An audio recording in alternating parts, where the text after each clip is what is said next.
Doug, here are a few of the tips, tweaks, whatever you want to call them, that I have learned over the years in using SkyTools.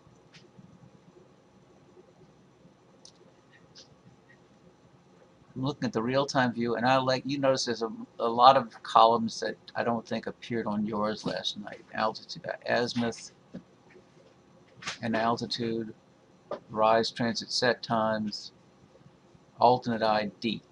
The way you get those is by clicking on the blue down arrow next to groups and calling up configure columns. Select column, and you'll see these are all the parameters that you can have show up in your list of the charts.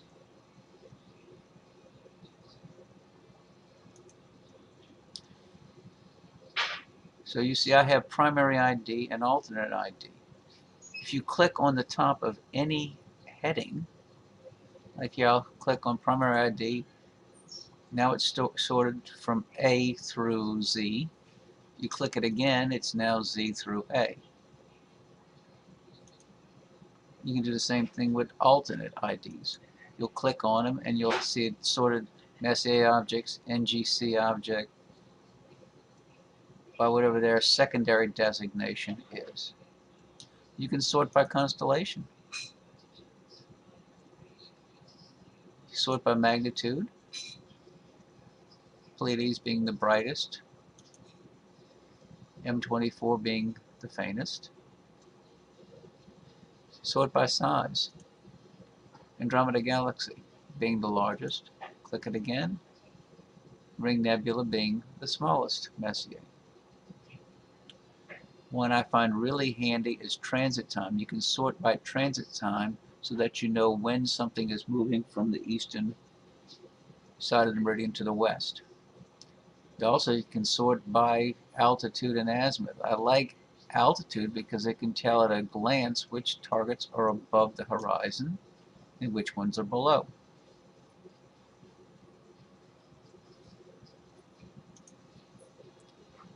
Let's go to a target that is high in the sky.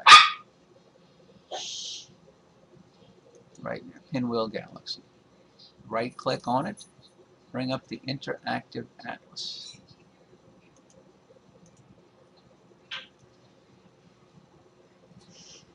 And let me resize this window to fit in the Snagit window.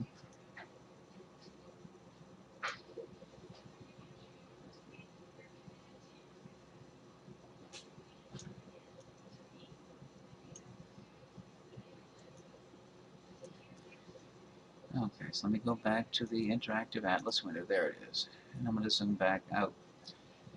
Brock was one that pointed out to me that it is very hard to see the blue writing and the blue circles around the deep sky objects on the charts.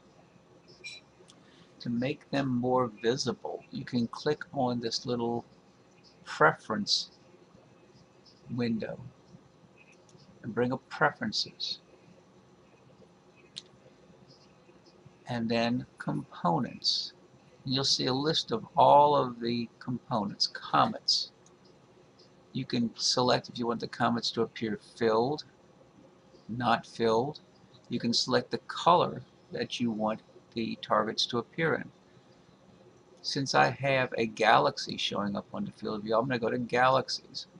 If you want filled, click it, apply, close, and you notice the galaxy filled. If you want to see the background stars in the galaxy, you go back to Components, Galaxies, uncheck the fill box, apply it, close, and now the galaxy does not show the filling of the color, but you can see the background target. This is useful when you're using a DSS image and importing it into the object. Another thing that, like I said, Brock pointed out, components, galaxies. I think the default line was a solid dark blue line. Okay, apply, close. You now see the dark blue line.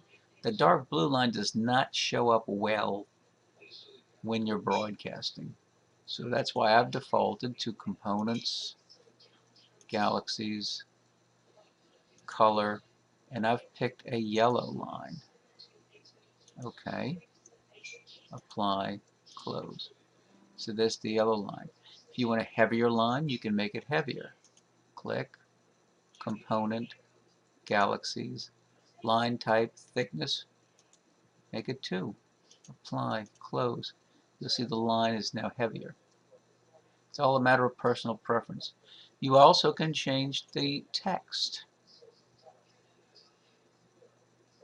Labels.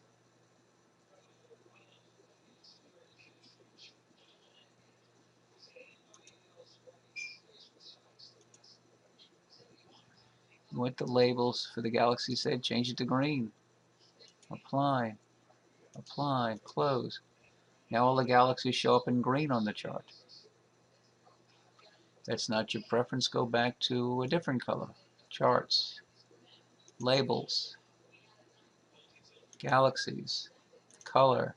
I had green, let's go back to white. Okay, apply, close. Simple little tricks to make using SkyTools more enjoyable. Enjoy.